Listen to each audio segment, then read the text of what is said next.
Muy bien. ¿Cómo la ven? Va a estar como fuerte, ¿verdad? Bueno, pues es que es cada 25 años se celebra. Ya escucharon que antes se celebraba, bueno, en el Antiguo Testamento, cada 50 años, los judíos lo celebraban cada 50 años. Y comenzó cada 100, ¿verdad? Ya en la iglesia cristiana, digamos, cada 100 años, 1300. Y después ya cada 50 y ahora cada 25, lo cual es una bendición porque de alguna manera se aseguran que las personas, a uno, dos o tres de edad máximo, pues a mí me tocó el del 75, pero pues yo ni me acuerdo, ¿verdad? Estaba ya muy chiquito. En el 2000, pues sí, ese sí me acuerdo, ¿verdad? Todo yo creo que todos nos acordamos, ¿verdad? En el 2000, y ahora 2025, pues nos va a tocar vivir este jubileo. Y siempre, pues, como les digo, se celebra el acontecimiento salvador de la encarnación de Cristo, ¿verdad? Porque pues, parte, digamos, del año cero, ¿no? Cuando Cristo se encarnó. Y así. Ahora, pues, nos va a tocar celebrarlo este próximo año, pero ya comenzamos en Navidad. O sea, en diciembre, en este diciembre, vamos a comenzar. Y va a haber muchas cosas, ¿eh? Aquí se nos presentó como lo general. Pero seguramente en la Arquidiócesis de Monterrey habrá alguna puerta santa en algún lado, o sea, no solamente es en Roma, sino que también se procura que en cada diócesis haya al menos una o dos puertas santas, se hará la indulgencia plenaria, ¿verdad? También seguramente, y muchas actividades.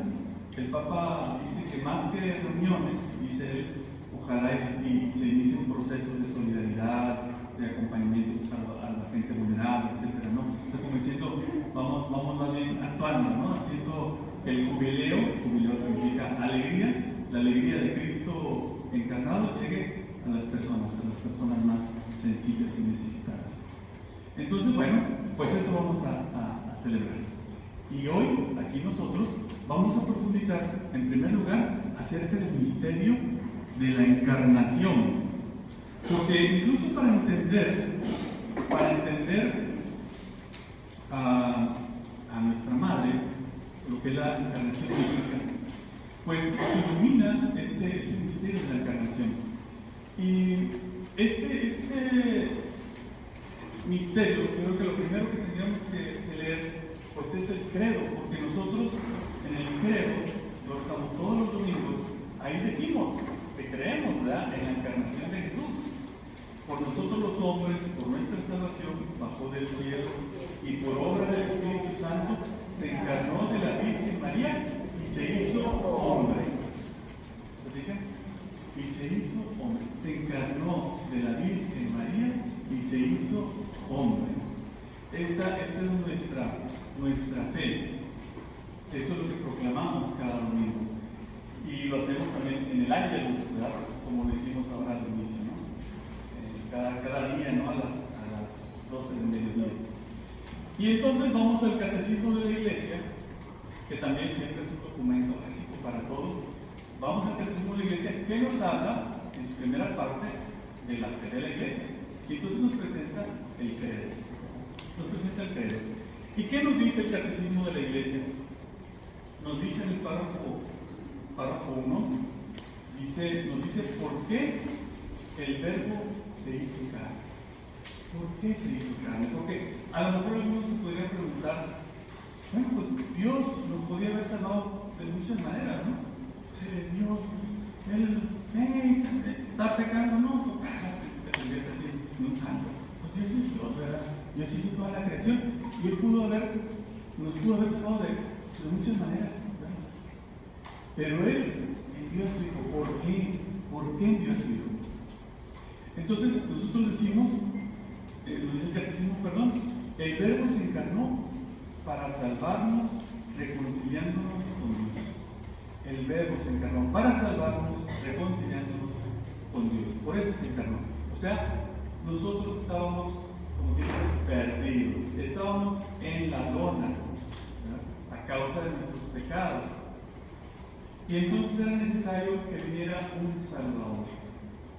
No podemos salvarnos por nosotros mismos. Si nosotros nos estamos ahogando, pues ¿qué hacemos? ¿De dónde nos agarramos? Necesitamos que una mano de afuera, ¿verdad?, nos agarre y nos saque, ¿verdad? necesitamos que alguien nos saque. Entonces, Jesús se encarnó para salvarnos porque estábamos nosotros en una relación rota con Dios. El Verbo se encarnó, nos dice luego el Catecismo, para que nosotros conociéramos así el amor de Dios. Para que nosotros conociéramos así el amor de Dios. Entonces, por eso también el Verbo se hizo carne, para que nosotros estuviéramos seguros de que Dios nos ama. Miren cuánto amor les ha tenido Dios, ¿verdad? Que a ustedes, siendo pecadores, los ha redimido en Cristo Jesús. También Jesús dice, ¿cuántos no darían la vida por un hombre bueno, ¿verdad? Pero Jesús ha dado la vida por nosotros, que no somos muy buenos, ¿verdad? Pero Él es bueno, quiere salvarnos. Entonces, para que nosotros supiéramos del amor de Dios, muéstranos al Padre, le decía Felipe, ¿verdad? Muéstranos al Padre Jesús. Y Jesús le decía, quien me ve a mí, ve al Padre. Entonces, wow, o sea, si pensamos un poco en eso, decimos, pues Jesús murió en la cruz por mí. Entonces, y es lo máximo que puede hacer un ser humano. El máximo es morir por alguien. ¿Qué más puede hacer? Es el máximo. Jesús lo hizo. Murió por ti y por mí para mostrarnos su gran amor y también mostrarnos el amor del Padre, que es así, ¿verdad? Él es Dios, no puede morir, pero nos ama así de grande, ¿no? El Verbo se encarnó también para ser nuestro modelo de santidad. Fíjense bien, ¿eh? El Verbo se encarnó para ser nuestro modelo de santidad. O sea, el Verbo se hizo carne, se hizo hombre, para que nosotros pudiéramos, viéndolo a Él, saber qué tenemos que hacer nosotros como humanos, como hombres, como mujeres, para llegar a la santidad. Porque aunque Él es Dios, también se despojó de sus prerrogativas, de sus, así de Dios, y se hizo hombre y nos enseñó el camino. Porque Jesús se cansaba, Jesús necesitaba comer, Jesús necesitaba un lugar para vivir, Jesús tenía hijos, o sea, igual que nosotros. Jesús tenía miedo, también se enojaba, igual que nosotros, ¿no? Y se hizo hombre para morir, porque si no, no hubiera muerto. Entonces, de esa manera Él se convierte en un modelo, el modelo por excelencia, para ser nuestro modelo. Y finalmente, es bien importante también, el Verbo se encarnó para hacernos partícipes de la naturaleza divina. Anda. El Verbo se encarnó para hacernos partícipes de la naturaleza divina. Uno de los santos padres de la iglesia, parece que fue San Atanasio, llega a decir esta frase.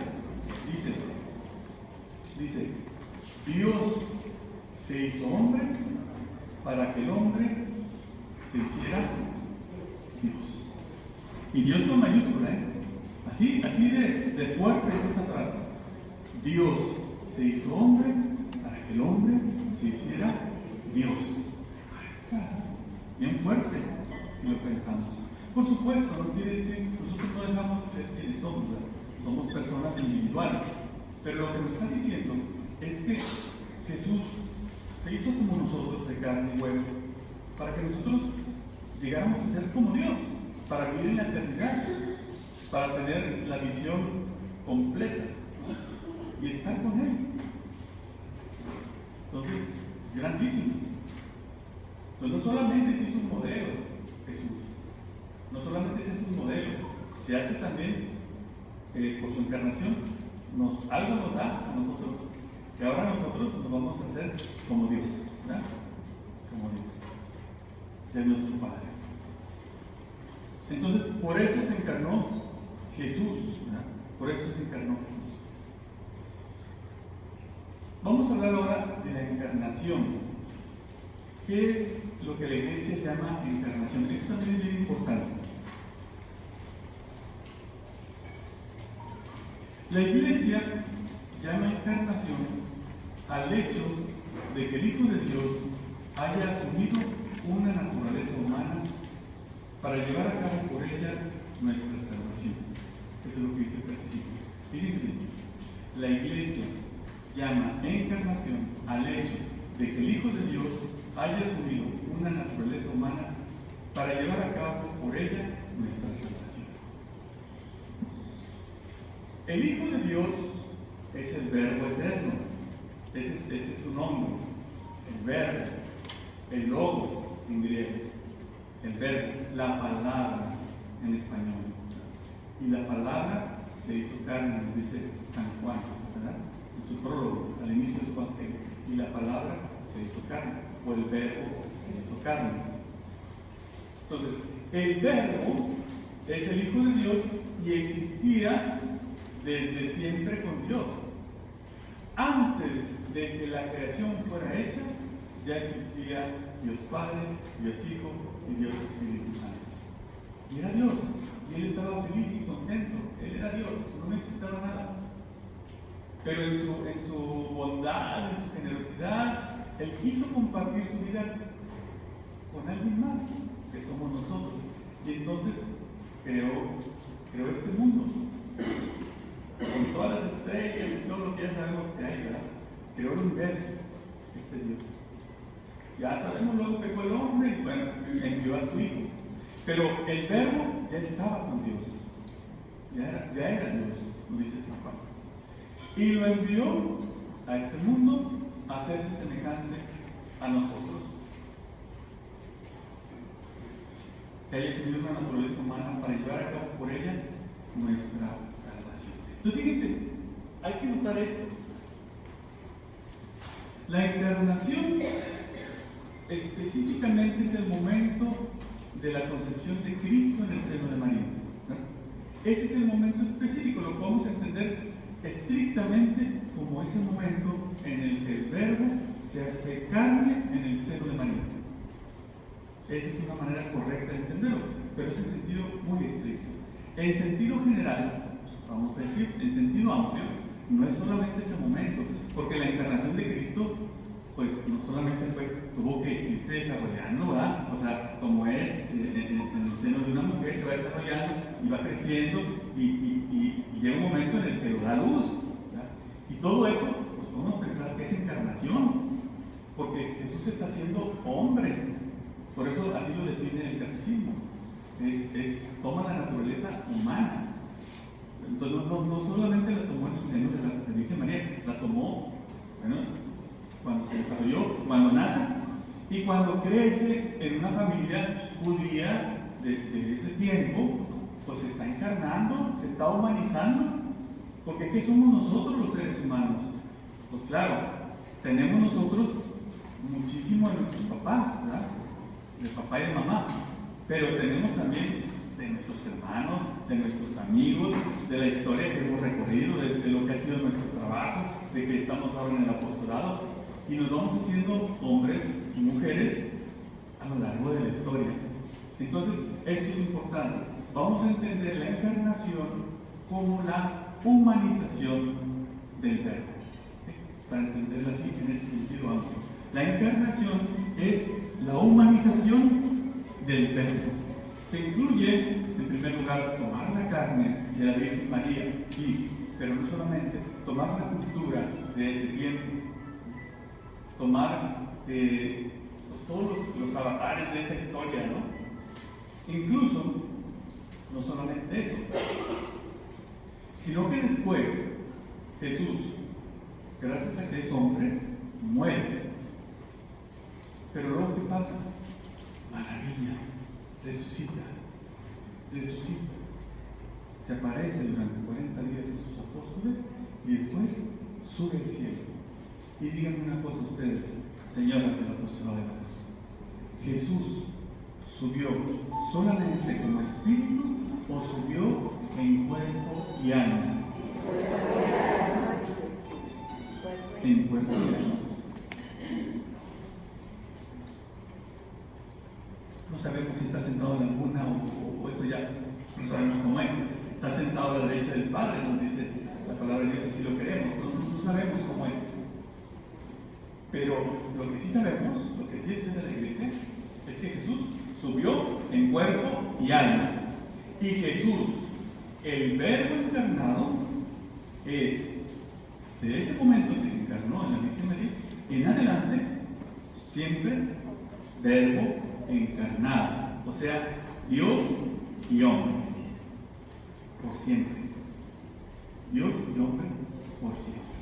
Entonces, esto es muy importante, porque entonces quiere decir que la humanización del Verbo, ¿verdad? La humanización del Verbo es un proceso de kenosis, se dice en griego, kenosis, con K, kenosis, que es abajamiento. Abajamiento. Es el despojo de ese Dios, ¿verdad? De ese Dios, de todas sus prerrogativas, porque no deja de ser Dios, es siempre Dios, pero se despoja de esa dignidad, vamos a decir, o de esa incluso a lo mejor de todo su poder, ¿verdad? De Dios, de todo su conocimiento de Dios, se despoja, pues para hacerse hombre. Porque Jesús, cuando era bebé, no crean que hablaba inglés y francés. No, pues él balbuceaba como cualquier bebé. Y tuvo que aprender el arameo, pues de sus papás, ¿no? Y tuvo que ser alimentado y ser cargado y ser protegido. Si no hubiera sido así, lo hubiera matado el canijo de Herodes, ¿verdad? Tuvo que ser protegido. ¿Cómo? Él, siendo Dios, sí, porque se despojó. Entonces, ese es el movimiento primero que hay que entender. Y se despoja y viene a tomar carne de María, solo de María, ya lo sabemos, ¿verdad? O sea, no tuvo nada que ver, nada más de María. Y entonces comienza a crecer en el vientre de María y comienza, pues bueno, su proceso, ¿verdad?, de ser humano. Y ese humanizarse de Jesús no solamente hizo que de Dios a hombre, esa que nos dio, sino que aún como hombre se fue más para abajo. Esto también hay que ver. O sea, Jesús incluso como hombre se fue más para abajo, porque fue hombre, pero fue pobre, ¿verdad? Nació en un pesebre. ¿Quién de ustedes nació en un pesebre? ¿Alguna de ustedes nació en un pesebre?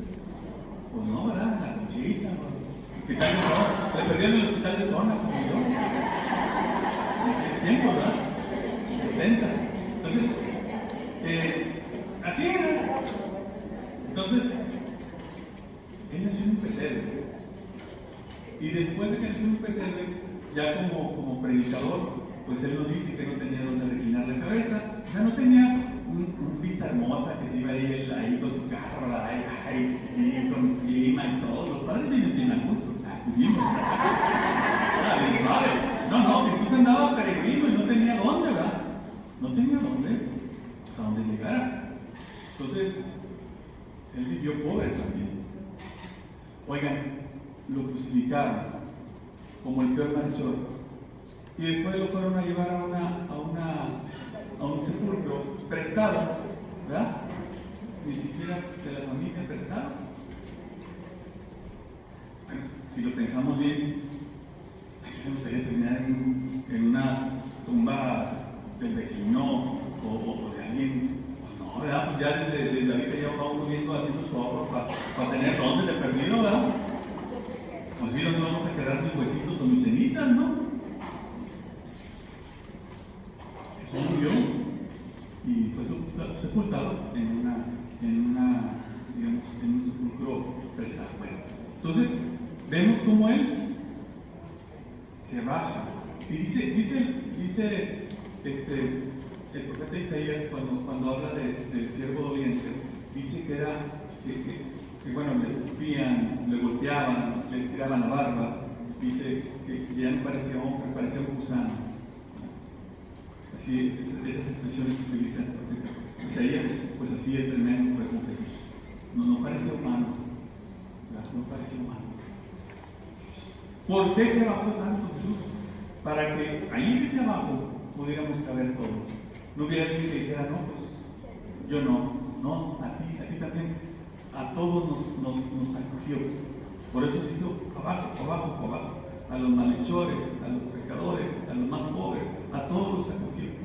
Es más, nos dice la palabra de Dios que cuando Jesús murió, descendió a los infiernos, dice alguna tradición, pero bueno, descendió abajo donde estaban los muertos para todavía rescatarlos, ¿verdad? ¿No? Para sacarlos. Entonces, esa kenosis, ese bajamiento extremo, eso es la encarnación. Pero luego otra vez, el movimiento de glorificación, de doxología, se podría decir. Doxo es gloria, doxología es elevación. Entonces la humanización del verbo que se realiza de esa manera, después viene al revés. Y ese verbo encarnado que murió, realmente murió, resucitó. Y eso es maravilloso. Porque miren, si lo pensamos bien, Jesús en su cuerpo llevaba toda la historia de los antepasados. Él es el nuevo Adán, ¿verdad? Pero llevaba su historia desde el Adán. Porque ustedes, yo, pues de alguna manera llevamos muy claramente la historia de nuestros papás, ¿que no? Pero si lo checamos bien, en nuestro cuerpo está la historia de nuestros abuelos y nuestros tatarabuelos y de ellos, y así va. O sea, nosotros cargamos en nuestro cuerpo una historia de siglos, si ustedes quieren, ¿no?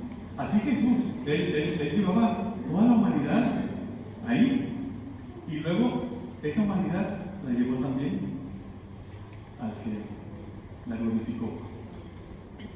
Cuando Él resucitó, pues los apóstoles medio como que decían, ¿será, no será? O sea, tenía su mismo cuerpo, pero no tan claro, ¿verdad?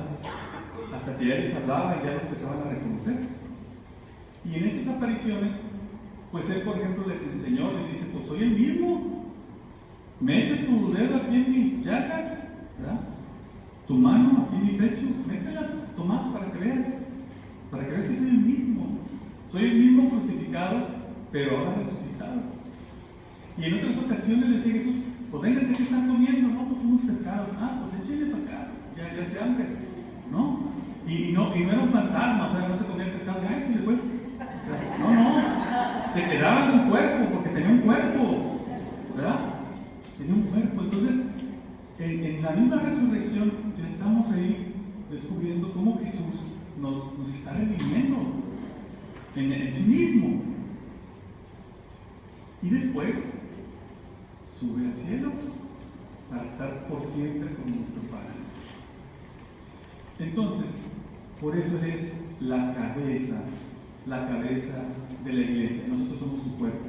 Él es la cabeza, ya está allá, esperando que nosotros un día estemos con Él. Entonces, fíjense qué hermoso lo que es la humanización del verbo. El verbo se hizo carne para que la carne se hiciera verbo. Dios se hizo hombre para que el hombre se hiciera Dios. Jesús se hizo como tú y como yo, para que tú y yo nos hagamos como Jesús.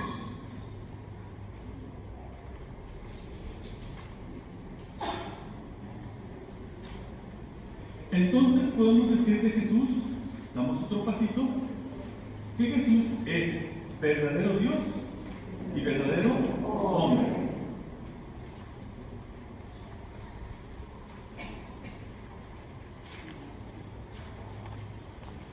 Verdadero Dios y verdadero hombre. Fíjense que esto, ahora lo decimos nosotros en el credo, pero lo decimos en el credo precisamente porque en aquellos años, en aquellos siglos, había mucha como dudas acerca de esto. Había quien negaba la humanidad de Jesús o había quien negaba la divinidad de Jesús. Más o menos, les voy a hablar de algunas herejías. Por ejemplo, hay quien negaba la naturaleza humana de Jesús, como el docetismo. El docetismo decía que Jesús parece humano, pero no es humano. ¿Sí? O sea, eso decían los docetas, decían, no, Él es Dios y se hizo pasar por humano, hizo la finta de que era humano. Y la iglesia dice, no, esa es una herejía. Jesús no hizo finta, Jesús se hizo hombre y por eso murió, ¿verdad? Y por eso murió. Entonces, por eso son herejías que se han condenado por la iglesia. Decían también el monofisismo. El monofisismo, mono significa uno, fisismo es como naturaleza, o sí, algo fijo, ¿verdad? Fijo. Entonces, el monofisismo decía que la divinidad absorbió la naturaleza humana. O sea, como diciendo, sí, Jesús se encarnó, pero realmente toda la naturaleza humana fue absorbida por la divinidad, ¿no? Entonces fue absorbida por la divinidad. Jesús tenía una sola naturaleza, la divina. ¿Y la iglesia qué dice? Tampoco. Jesús, no lo entendemos. Jesús es la segunda persona de la divina Trinidad. O sea, Él es verbo, pero tiene, el verbo encarnado tiene dos naturalezas, humana y divina. Siempre las va a afirmar la iglesia. Luego estaba el arrianismo, que seguían a este padre, era un sacerdote agrio. El arrianismo decía que Jesús fue creado. O sea, fue creado. ¿Qué significa esto? Que Dios es solo Dios Padre y creó a Jesús Hijo, a Dios Hijo si quiere, pero fue creado. Por eso en el credo se dice engendrado, no creado. O sea, nuestro credo, pues, estas cosas, porque eran peleas, ¿verdad? No. Él es engendrado, no creado, de la misma naturaleza del Padre, por quien todo fue hecho. O sea, le está diciendo a los arrianos, no fue creado, fue engendrado desde la eternidad. Estaba también los que negaban la unidad personal. O sea, algunos pensaban que Jesús tenía dos personas, ¿verdad? La persona humana y la persona divina. Estos son los nestorianos, que decían que Jesús era el verbo, pero también era Jesús hombre. O sea, eran dos personas. Entonces nosotros no. Nosotros decimos que es una sola persona. O sea, al final de cuentas hay un centro.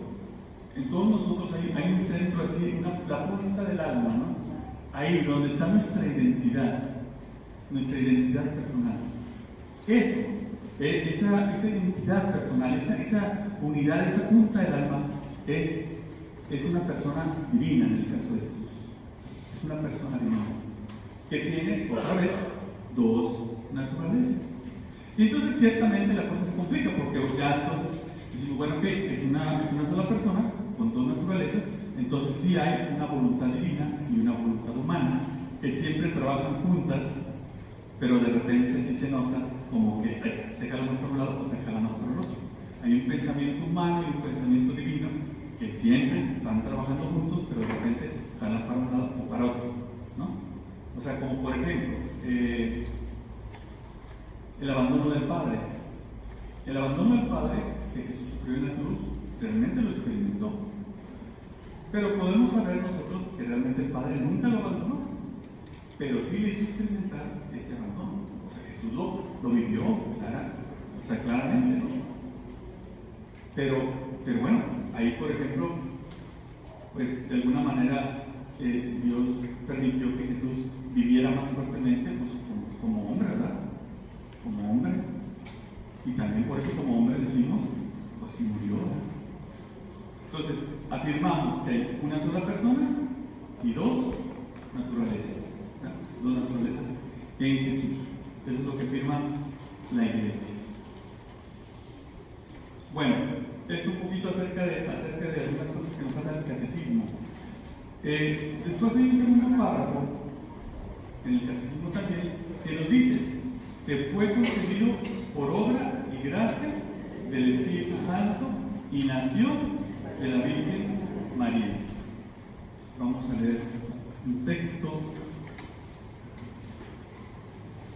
Fue concebido por obra y gracia del Espíritu Santo y nació de la Virgen María. Vamos a leer la Anunciación. Está en Lucas 1, del 26 al 38. Sí. ¿Quién me ayuda?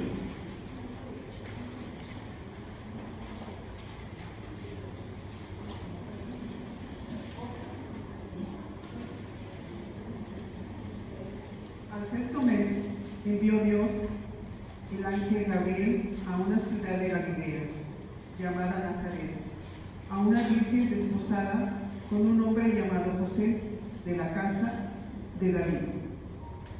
El nombre de la virgen era María. Y entrando le dijo: alégrate, llena eres de gracia, el Señor está contigo. Ella se conturbó por estas palabras y se preguntaba qué significaba aquel saludo. El ángel le dijo: no temas, María, porque has hallado gracia delante de Dios.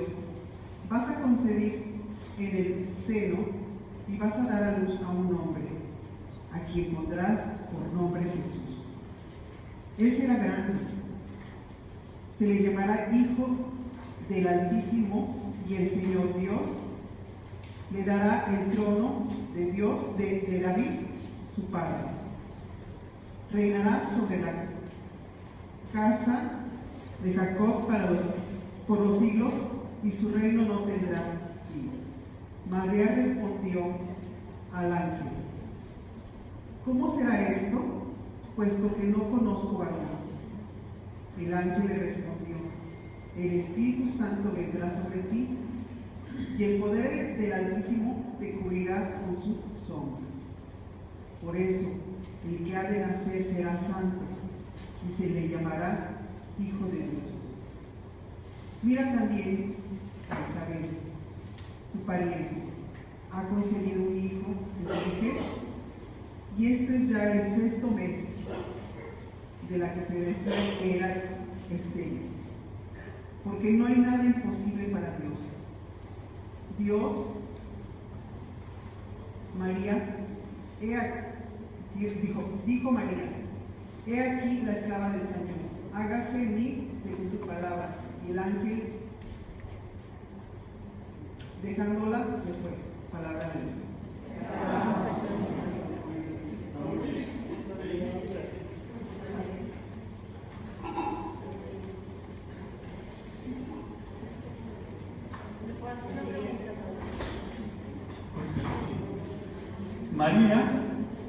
María escucha este mensaje del ángel. Ella es virgen y madre, ¿verdad?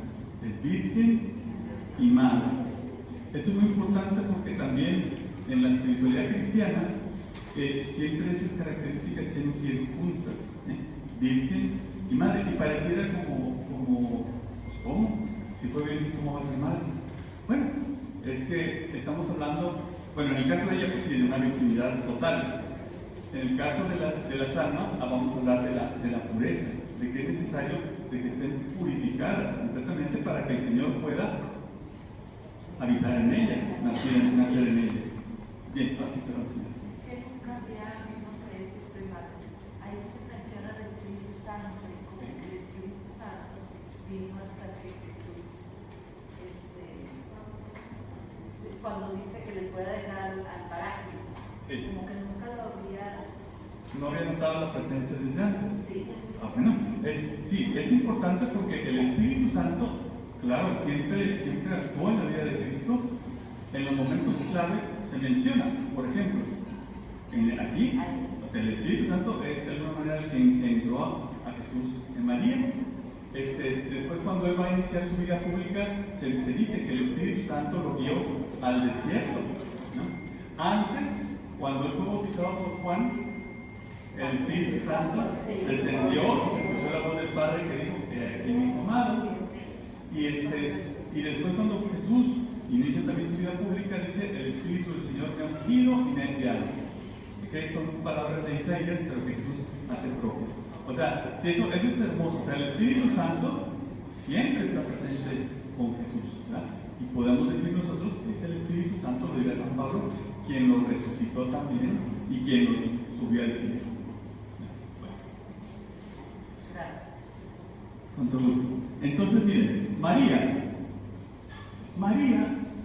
en esta anunciación que escuchamos, ella nos representa también a toda la humanidad,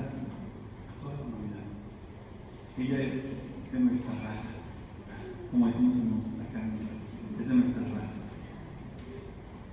Y María vive la encarnación de Jesús de una manera real, física. Pero también la Iglesia ha sabido ver aquí, en este acontecimiento, una encarnación mística. Una encarnación mística. Lo dice San Agustín. La Virgen María, antes de concebir a Jesús en su seno, lo concibió en su corazón. Porque la encarnación mística no es en el seno, es en nuestro corazón. Lo concibió en su corazón. ¿Cómo es esto? Sí, cuando el ángel le dijo lo que iba a suceder, ella no entendió. Y cuando ella dice, hágase, le está diciendo al Señor: bueno, ok, sí, yo lo acepto. Yo lo quiero, abro mi corazón a lo que tú me propones, a lo que Dios quiere. Lo recibo. Y entonces, en ese mismo instante, se encarnó físicamente en ella, ¿verdad? Pero de alguna manera, aunque podemos decir que fue en el mismo instante, la encarnación mística es la que posibilita la encarnación física real. ¿Okay? O sea, el hecho de que ella diga: sí, Señor, hágalo, lo acepto en mi corazón. ¿Okay? Y eso la Iglesia lo lleva en la conciencia. Al ratito lo vamos a retomar, la encarnación mística. Pero es importante que nos demos cuenta. Ya en María existe esta como encarnación mística, podemos decir, abriendo su corazón. Y después, cuando María, siempre acompañando a Jesús, ¿verdad? Siempre acompañándolo, llega a la cruz, igual lo acompaña, lo ofrece al Padre, y después, ahí en la cruz, Jesús le dice a María: y a tu hijo tu madre. Entonces, en ese momento está pasando otra cosa también maravillosa. De alguna manera, María se convierte entonces en madre espiritual de la Iglesia, ¿verdad? Y se convierte en cierta manera en madre mística del cuerpo místico, porque la Iglesia es el cuerpo místico de Cristo. Entonces, ella ahora asume, a partir de ese momento hasta que ella murió y se fue al cielo, asume a sus hijos, ¿verdad? Que somos la Iglesia, ¿verdad?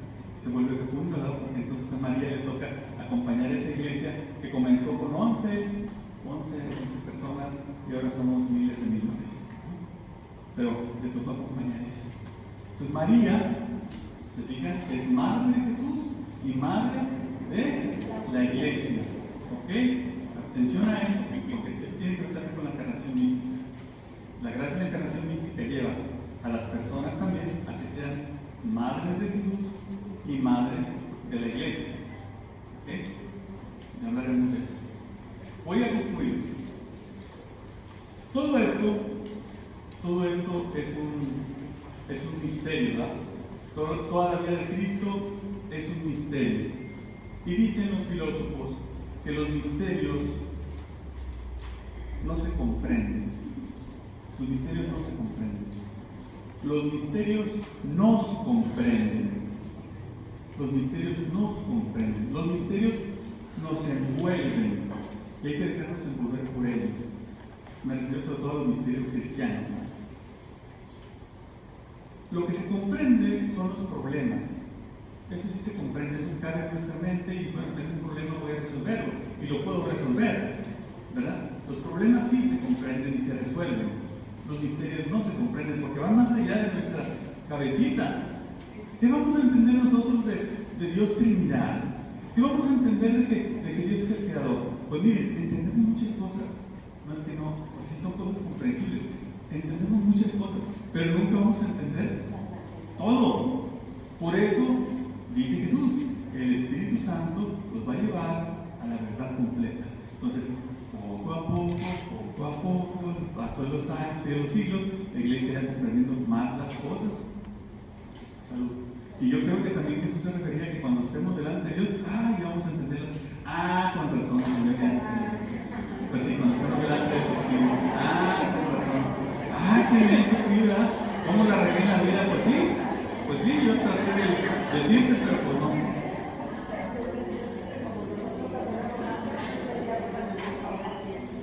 Exactamente. Entonces vamos a entender muchas cosas.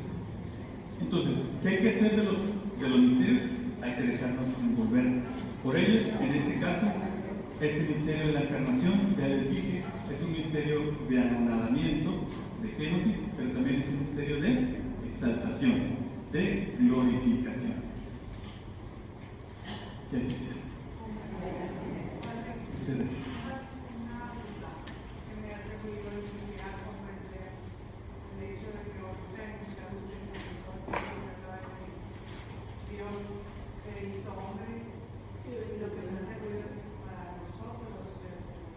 Sí. Ok, es una expresión muy fuerte y hay que entenderla bien. No quiere decir que nosotros nos vayamos a ser Dios. O sea, pero así lo digo. Yo lo que les digo es que así lo digo Atanasio y así lo digo y con mayúscula. Porque él quería mostrarnos la grandeza de esto. O sea, no vamos a ser Dios, pero vamos a ser como Dios. ¿Qué significa eso? Vamos a vivir eternamente. Vamos a vivir, vamos a comprender, ahora sí, todas las cosas vamos a comprender. Ya no vamos a tener esta cabecita que tenemos ahorita, pues como que nos va a crecer, porque vamos a tener la visión, entonces vamos a empezar a ver más las cosas y a entender muchas cosas de la historia. En ese sentido, entonces, y que también pues, participamos de esa vida divina en forma de caridad, por ejemplo, ¿no? Vamos a vivir. O sea, allá los que están en el cielo no odian. Los que están en el cielo solamente aman como Dios. ¿Ya? Nosotros aquí, ahí vamos arrastrándonos, ¿no? Allá ellos ya no odian, ellos ya están felicísimos, ¿verdad? Porque ellos, lloramos por ellos, ¿verdad? No, hombre, hay que llorar por nosotros, ¿verdad? Ellos ya están gozando, ¿verdad? Por los nombres de Dios, ¿no? Eso es lo que significa.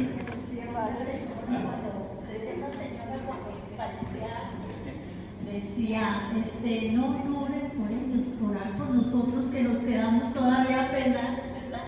Claro, pero eso le batallamos para entenderlo, necesita mucha fe. Padre, me recordé ahorita de un versículo de San Juan, parece que dice que ellos sean uno con nosotros, que el Padre, sí. nuestro Señor Jesús quiere. Que seamos uno, ¿verdad? Con Él. Va por ahí. Sí, vamos a escuchar.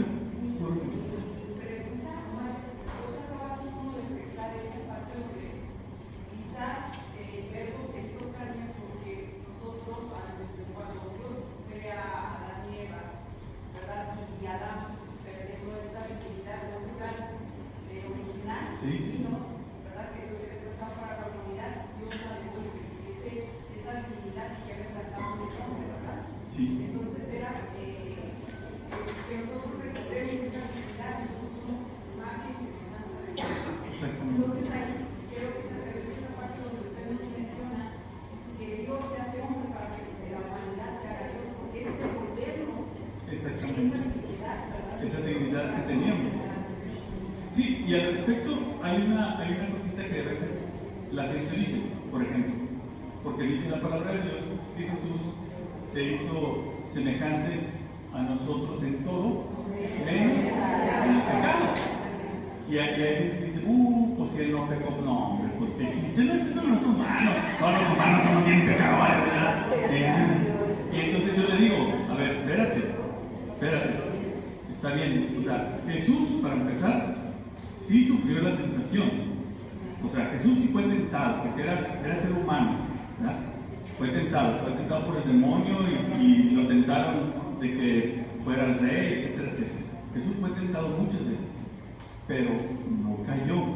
Entonces, ¿qué significa eso? Pues que es el hombre en plenitud, porque precisamente, ¿qué es el hombre? ¿A poco el hombre es el que mata, el que roba, el que miente, el que engaña, el que patea, ese es el hombre? Es una desfiguración del hombre, ¿verdad? Jesús nos viene a mostrar cuál es el hombre en plenitud, ¿verdad? Y a eso estamos llamados nosotros, también a no pecar, aunque nos cueste y sea difícil, pero también estamos llamados a eso, ¿verdad? Bueno, ok, vamos a cortarle aquí porque ya sigue el descanso, y tomamos hasta las 11.